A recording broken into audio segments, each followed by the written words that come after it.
8. Stealing freedom.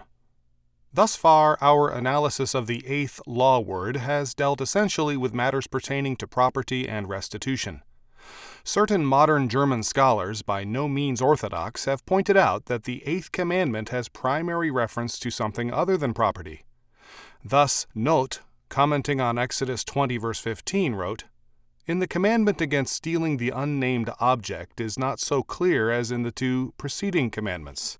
The position of this commandment among a group of commandments which are concerned with the person of the quote-unquote neighbor and the difference in content which is to be assumed between this commandment and the last in the Decalogue suggests that, as elsewhere, when this particular verb occurs, a human object is imagined. Compare, for example, Genesis 40 verse 15.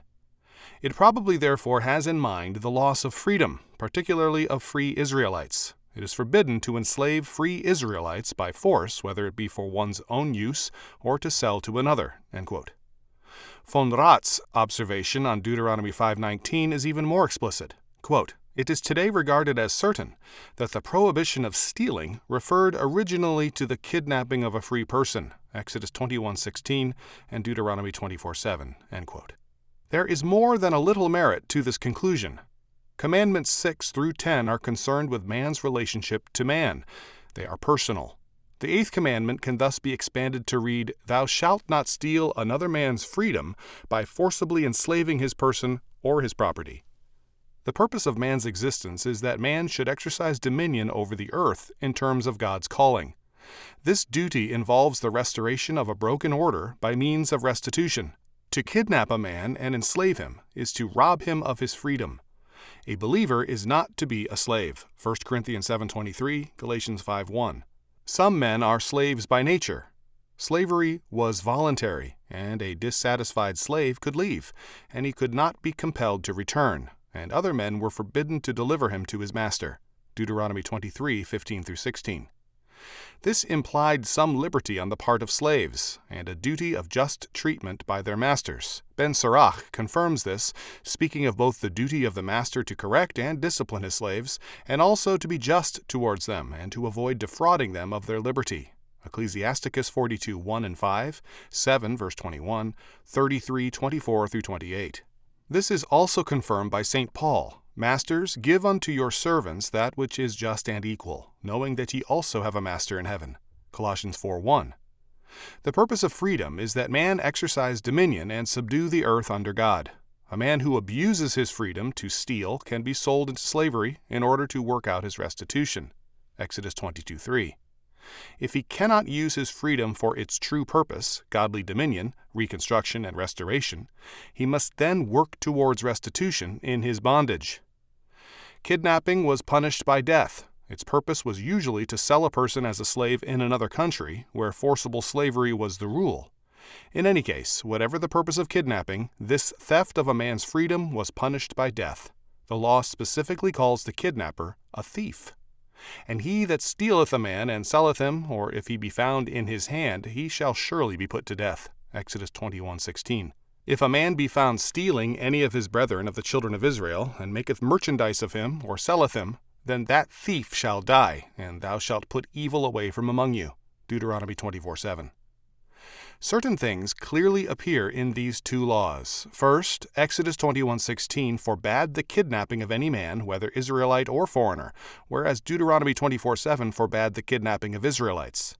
The kidnapped Israelite would almost surely be sold abroad, and this second crime would be more difficult to detect, since care would be taken to put some distance between the enforced slave's new home and his homeland, lest the slave as a runaway expose the kidnappers. Second, the selling of slaves was forbidden. Since Israelites were voluntary slaves, and since not even a foreign slave could be compelled to return to his master, Deuteronomy 23:15-16, slavery was on a different basis under the law than in non-biblical cultures. The slave was a member of the household with rights therein. A slave market could not exist in Israel. The slave who was working out a restitution for theft had no incentive to escape, for to do so would make him an incorrigible criminal and liable to death. Third, the death penalty is mandatory for kidnapping. No discretion is allowed the court. To rob a man of his freedom requires death. The law does not have reference to wartime captives, however. Fourth, Deuteronomy 24:7 forbids stealing a man by anyone who maketh merchandise of him or selleth him. The American Revised Version marginal reading is chattel for merchandise, and Young's literal translation reads, hath tyrannized over him. The meaning is cruelty or cruel dealing. It refers to a depersonalized, brutal treatment of a man. Man must be treated as a man at all times. The penalties he suffers must be deserved penalties as a man, not penalties intended to degrade or destroy him as a man. The woman war captive had very specific rights under the law, Deuteronomy 21:10-14. This relationship is strictly circumscribed by law, as are all other relationships. Reilersdom states that the Code of Hammurabi had a similar protection against kidnapping. This is not entirely correct. The exact reading of the law in the Code of Hammurabi 14 is, quote, if a man has stolen the minor child of another man, he shall be killed, end quote. This is radically different from the biblical law in that only a child is protected. Moreover, compulsory slavery was legal in the Code of Hammurabi, and, quote, helping another's slave to escape or harboring a fugitive slave was punishable by death, 15-16, end quote. Moreover, as Gordon pointed out, in Hammurabi's law, quote, the entire population is theoretically in slavery to the king, end quote. To return to the interpretation of theft as essentially the robbing of a man's freedom, false weights and measures, fraudulent money, and the destruction, impairment, or theft of property all diminish or destroy a man's freedom.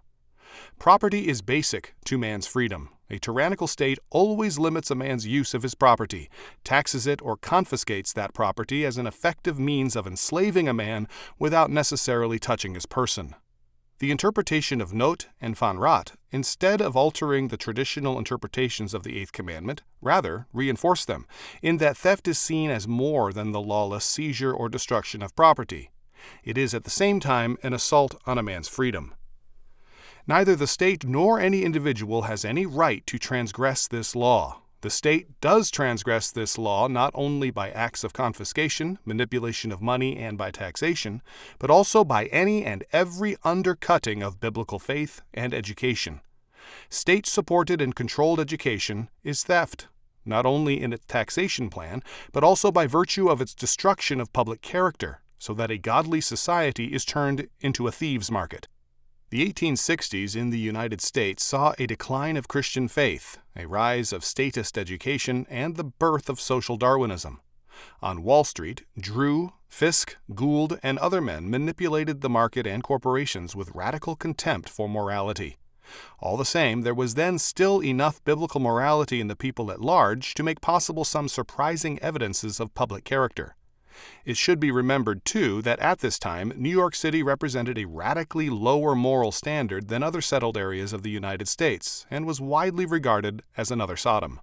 All the same, Sobel reports on the public morality of the day on Wall Street in the 1860s, quote, this type of integrity might be illustrated by noting that the robberies of gold which had led to the formation of the Exchange Bank came to an end, and the honor of the street returned. By the late 1860s, gold was transported openly, carried by messengers in heavy canvas bags. From time to time, one of the bags would burst, and its contents, usually $5,000 in coin, would scatter in the street. The custom on these occasions was for a crowd to form a circle around the area, not moving until the messenger had picked up all the coins. Anyone who stooped to take a gold piece would receive a boot in the rear. End quote.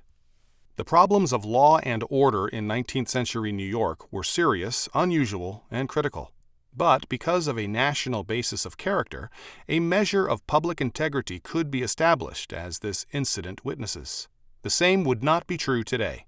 It would be impossible to carry sacks of gold openly and regularly on Wall Street or elsewhere, and a broken bag would be usually beyond recovery. This loss of public character robs every godly man of considerable peace and security. This theft is chargeable against the state and its anti-Christian schools. During the law-abiding time of Israel's history, houses lacked doors. A curtain was hung in place of a door. Pagan dwellings in surrounding areas had heavy doors, sometimes of stone, carefully fitted into the stone wall as a necessary protection against other men. This difference, discovered by archaeological work, is a striking one. When morality was prevalent, men at peace with their neighbors, and the law obeyed and enforced. The purpose of a door was merely to ensure privacy, and a curtain, in a moderate climate, was sufficient. In lawless neighboring countries, stone doors were required, and men lived as prisoners within their own homes, in effect besieged by a lawless world. The same lawless siege-living condition again prevails. By their destruction of godly education and of biblical law, the nations have robbed their people of freedom, and the people, by their apostasy, have denied themselves freedom. The psalmist long ago observed of those who attempt to build up a city and to safeguard it without God, that except the Lord build the house, they labor in vain that build it. Except the Lord keep the city, the watchman waketh but in vain. Psalm 127, verse 1.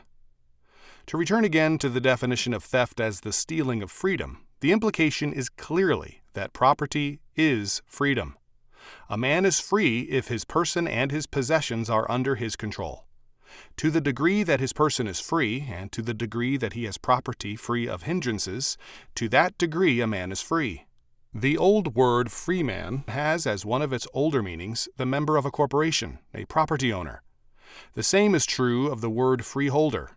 The restriction of suffrage to property owners had as its basis, in part, the restriction of the vote to freemen.